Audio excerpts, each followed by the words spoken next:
All right, we're diving into a topic where the stakes are just incredibly high.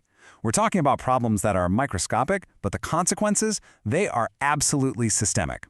This is all about hematologic disorders. And look, this isn't just about memorizing blood counts. It's about really understanding the core principles of oxygen, perfusion, and survival. And today, we're going to show you a framework to finally master them. Just let that sink in for a second. The very system that's supposed to transport life-giving oxygen can actually become the source of a body-wide crisis. And you know, confusing a bleeding disorder with a clotting one, that can have fatal consequences. So today, we're giving you a preview of how the CSMRN, that's the Clinical Success and Mastery for Registered Nurses framework, trains you to see these invisible dangers before they spiral out of control. Okay, so let's get right into it. If you've ever felt totally overwhelmed by hematology, I promise you, you are not alone.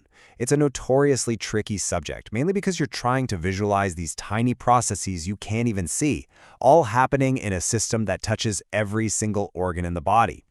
So many of us can recite the definitions, right? You know the terms. But the real challenge, both on an exam and at the bedside, is connecting those words to a real, live patient.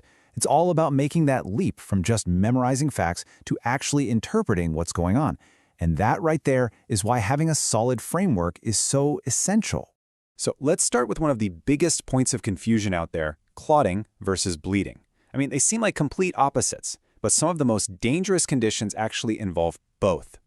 The CSMRN method helps bring some order to this chaos by getting it to focus on the underlying process. So check this out. This is a classic exam-style question that just perfectly highlights the problem.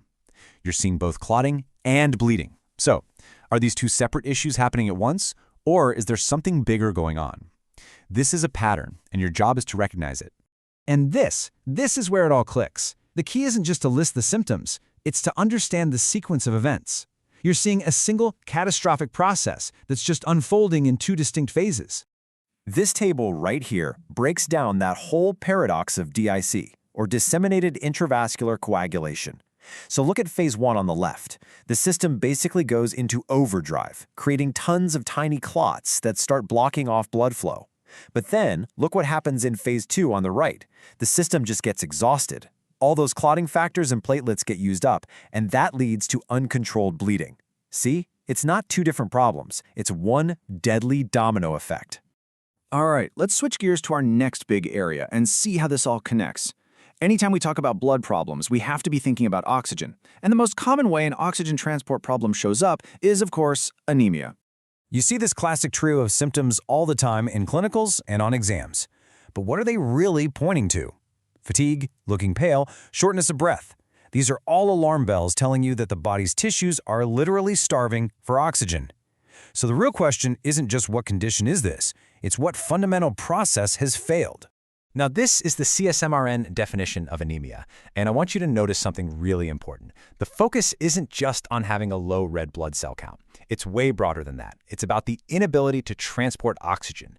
This could be a numbers game, or it could be a functional problem with the cells themselves. So the most important thing is to figure out why it's happening. Okay, here's another quick teaser for you.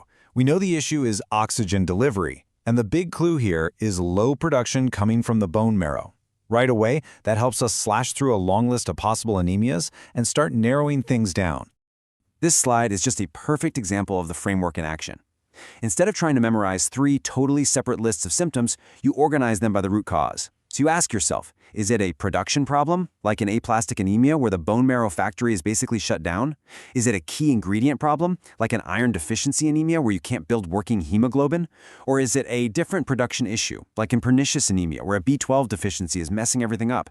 This way, you reason your way to the right answer. You don't just guess. And this final question just ties it all together beautifully. The lungs are working just fine, air is getting in, but the tissues are still hypoxic. Well, the problem has to be the transport system. The problem is hematologic. So, whether we're talking about that crazy clotting paradox or the signs of oxygen starvation, what have we really been doing this whole time? We've been identifying patterns. And that, right there, is the core of the CSMRN method, connecting all these individual dots into one coherent, life-saving clinical picture. This is the fundamental shift in thinking that you have to make. I mean, let's be real. Rote memorization is fragile. It's going to fail you when you're under pressure. But pattern recognition? That's a durable skill. That's what lets you walk into a room and instantly assess a patient's true level of risk. It really all boils down to this simple three-step process. First, you identify the pattern from the symptoms. Second, you differentiate the root cause. Is this a production problem, a destruction problem, or a functional problem? And third, you prioritize your actions based on the systemic impact. This is how you nail exam questions, and, way more importantly, it's how you make safe judgments for your patients. Ultimately, learning this way gives you a huge advantage. It's about moving past just knowing a bunch of facts and really starting to think like a seasoned clinical expert. And that's the real value here. You stop learning about diseases as these isolated things, and you start understanding the entire system that is absolutely essential for keeping someone alive. So the bottom line is this. This way of thinking truly matters. It matters on your NCLEX, and it matters even more when you have a patient right in front of you whose condition is changing by the minute. Recognizing these patterns is a non-negotiable critical skill. Look, this was just a small taste of how this framework really works. If you're ready to stop memorizing and start truly understanding, the complete in-depth guide to hematologic disorders is waiting for you inside.